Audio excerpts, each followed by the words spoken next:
Athens City Shade Tree Commission meeting for February 10th, 2011. We have no tree permit or right-of-way issues, and we have no landscape ordinance issues to consider tonight. So we'll move straight to Ron Lucas's report on behalf of the Safety Director. Might not be able to hear me, microphone, but I'll talk anyway. Did everybody get a copy of the AEP franchise agreement renewal draft? Okay. Pretty much my report is just this. I spent some time after our meeting internally last week and came up with this initial draft for language that we can include as Section 5 of AEP's proposed agreement renewal. It's not all inclusive of everything we discussed at the meeting, but it is a starting point. So what I'd like to do is open that up for discussion if David feels that's appropriate, and see what we can do to make changes. Yeah. What we discovered when we looked at other cities' languages were some paragraphs that include procedures that the AEP, the utility company, would have to go through when it comes to pruning or removing trees in public spaces. This franchise, as far as we can see, only controls AEP's access to the public spaces in terms of keeping the rights-of-way clear for their high-voltage cables. One of the particular things that Ron's added into this is that if a tree is removed without the city's consent, or if it's not trimmed to industry standards, they would be obliged to replace the tree with perhaps a number of trees that add up to the same diameter as the tree removed. I think we need some additional language in there to make sure that the Service Safety Director has some control over the size of trees that they're removing, also where they're to be planted, and if they're to be planted immediately or if they're to be banked. I don't know if any other commissioners have got comments on this draft piece that we've got. First Probably licensure. myself. Yeah. Yeah. Okay. So it's good. And a certain degree of this has already happened with you going around with AEP. Yes. Yeah. So it's not total invention. Yeah, some of this is trying to put into the franchise agreement things that are already happening. Mm-hmm. Some of the things are happening in other cities. We'd like them to happen here. I think, Alvy, you had one other one that you found that might be Yes. appended somewhere else. This came from one of the things that Ann Bonner sent along from Tallahassee, the Citizens Tree Trimming Committee, and the seventh and last item in their list of standards was that the utility should continue to explore and propose to the Commission alternatives for converting overhead lines to underground transmission. It's sort of an ideal. I don't know if that belongs in here or if this ought to be something that we ask the City Council to include in the language elsewhere. But this is in the Tallahassee standards for tree trimming. So item number 7. Item number 7, it's the very last thing on the page. I can leave this, print this, you can take this printed copy if you wish. I have it. I bet you do. Yeah. Thanks. Probably in a digital form. So, a few of the other things that were mentioned at our meeting that I did not include yet are the removal of debris and stumps. Do we want to put language in this regarding that? Burying of electric lines if the opportunity presents itself, especially in a plan form, 25-year plan. The tree bank reference, which was mentioned by David. In specific sections of the code, particularly Tree City USA, Shade Tree Commission, and tree canopy. So I can still probably add some more information into this. Did you get anything in there about them being obliged to remove the waste unless the adjacent property owner agrees to it being left? I can add that language, something to that extent, along with or debris maybe removal. for the city to decide. They need to determine who's going to remove the waste, who's going to be responsible for removing the waste. I mean, the city may be able to take it and compost it, but you may want them to grind it up, or I don't know. But I think the waste has been a bone of contention in the past. Yeah, I think that would be important to include. Okay. I'm curious with the bearing of the electric lines, so there's no problem planting a tree on top of that? No more than any other utility. Okay. I mean, we try and avoid planting trees on top of water lines if they're close to the surface. But anything else, it doesn't matter? I think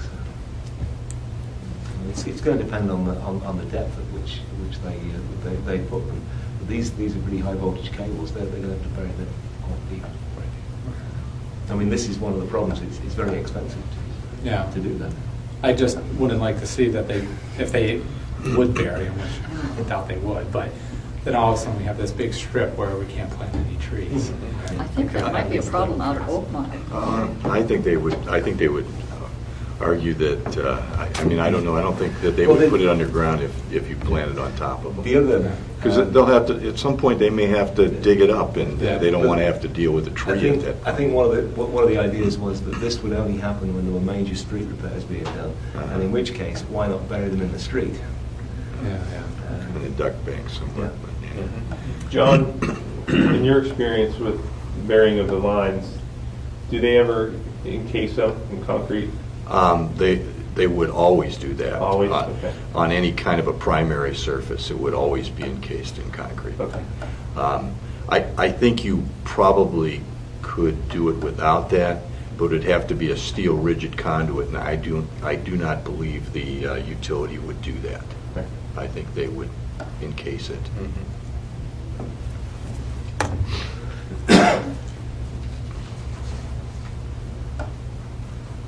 About stumps, they're also in the Tallahassee thing, in their list of standards, item 3, does have stumps from trees removed by the city will be removed 6 inches below the ground surface. So that's one city that's doing it that way with the utility. And we do Item have number kind 3. of an epidemic of stumps. Yeah, that's pretty good wording. 6 inches below. So if there's any additions or specific language that you would recommend to be put in here before we proceed, feel free to email it to me or just call me and we can talk it through. But what I'd like to do is have everyone in agreement, including the Tree Commission and the Service Safety Director's Office, before we go. Present it to the Law Director. Question, what would they do with the trees or the limbs and all of that they cut up? Do they take it to the landfill?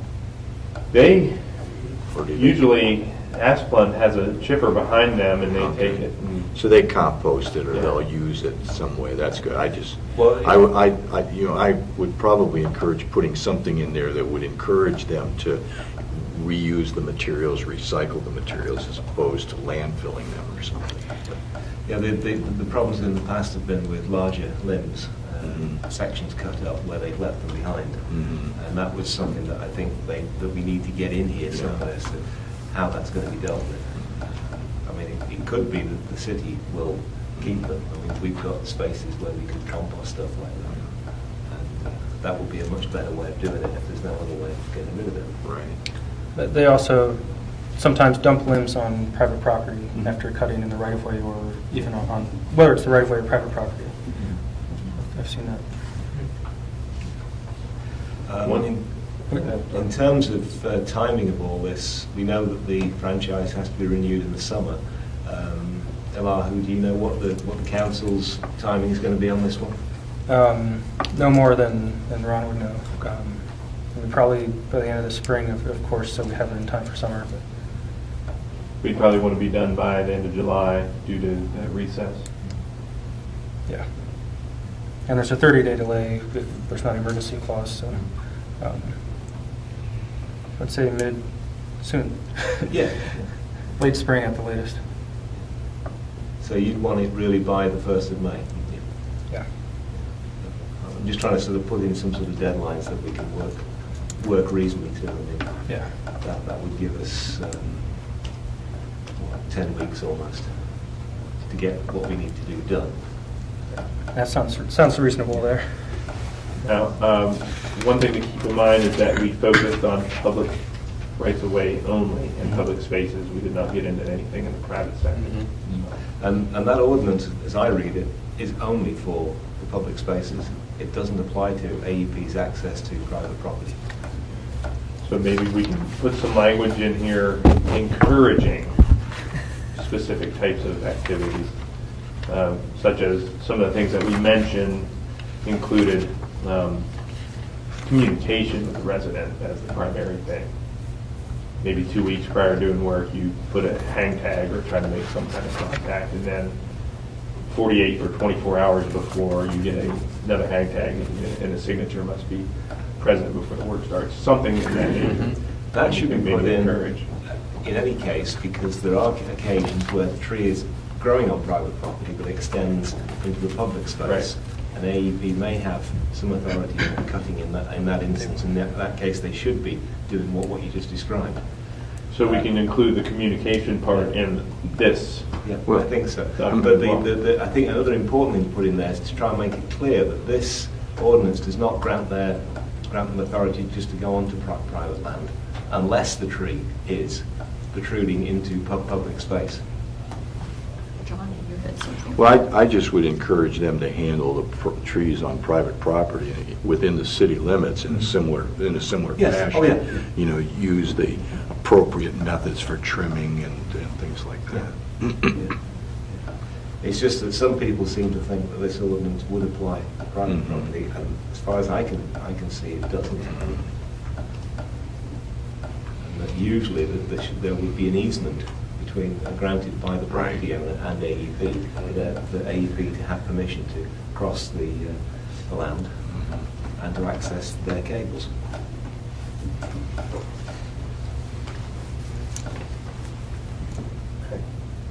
Encourage maintenance on private property to be handled similarly as maintenance on public property. I think that would be good.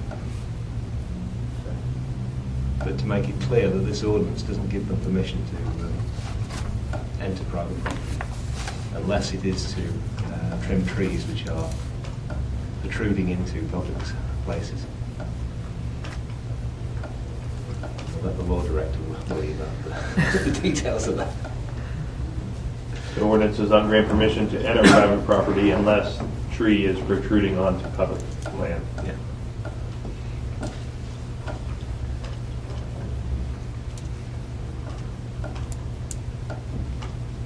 Okay. This is a good draft. Yes. Any other observations, comments about this? Or if we've got any more, send them to me or to straight to Ron, and we'll make sure they're included. When do you think your next update will be coming out? I'll implement these things as soon as I get back from the tree care conference, which will be Tuesday next week. Okay. See a draft sometime late next week. Wonderful.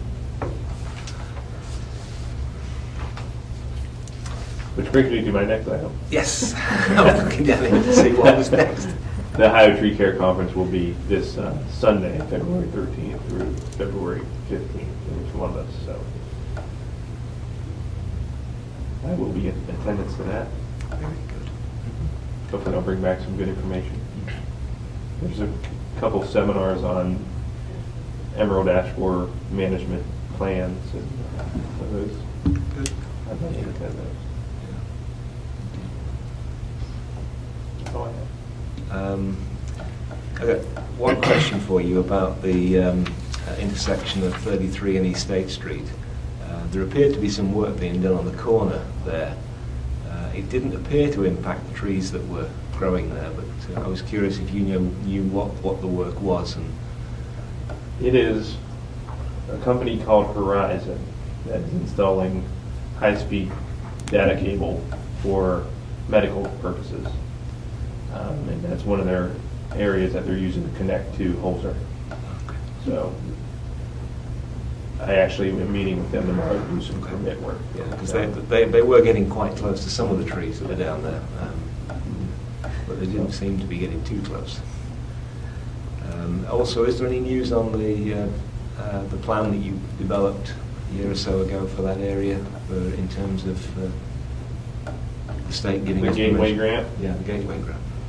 Unfortunately, there's been a shakeup at ODOT regarding that program, and I don't know where it's at right now. Okay. I don't know if it's still going on, Mhm. but the main hang-up on the whole plan was prior to the shakeup, the trees planted on the bank were being questioned, Mhm. and I don't know if they ever got over that. Then the other item we've got is Arbor Day. What are our plans? Wow. Arbor Day in Ohio, for the traditional observation, is the last Friday of April. So Friday, April 29th is the official Arbor Day.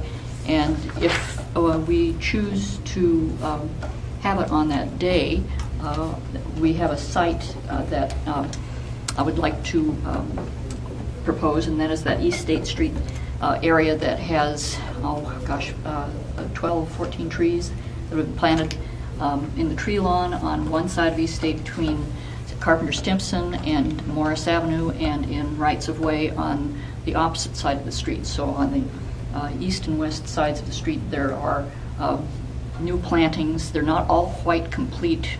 Mason Chambers of Five Springs Farm will complete the plantings in early March, probably when the ground's a little easier to deal with.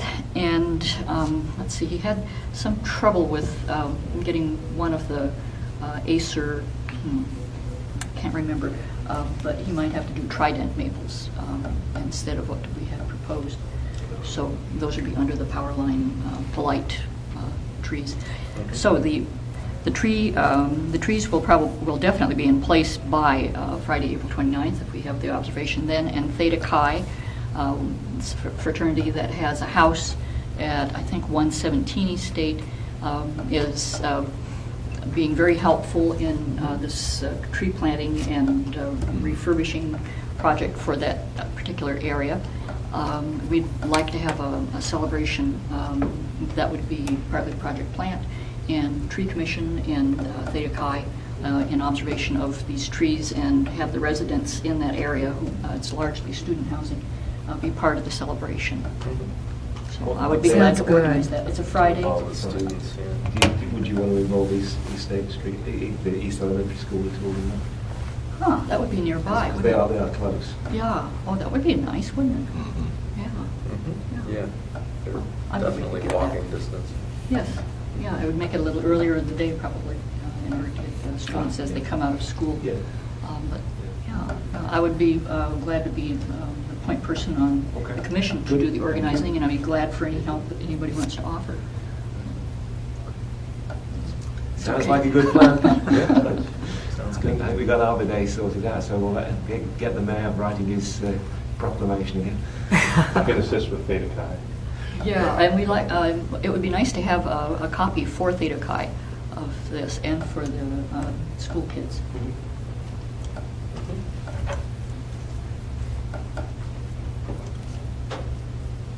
Is there anything else under the heading of Ron Lucas and the city?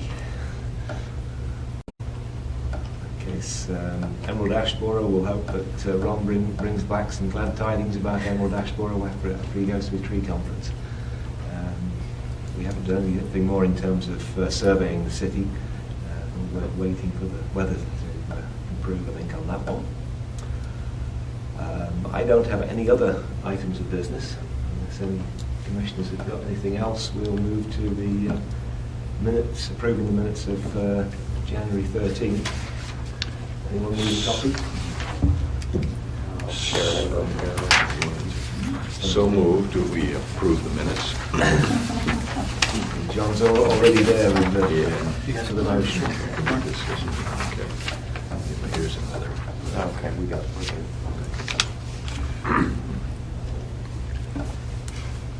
I'll second. Okay. John proposes, Jared seconds it. Are there any objections to approving the minutes? Hearing none, they are approved. Our next meeting will be Thursday, March the 10th, 7 p.m. in the City Council chamber. The Commission adjourned. Thank you.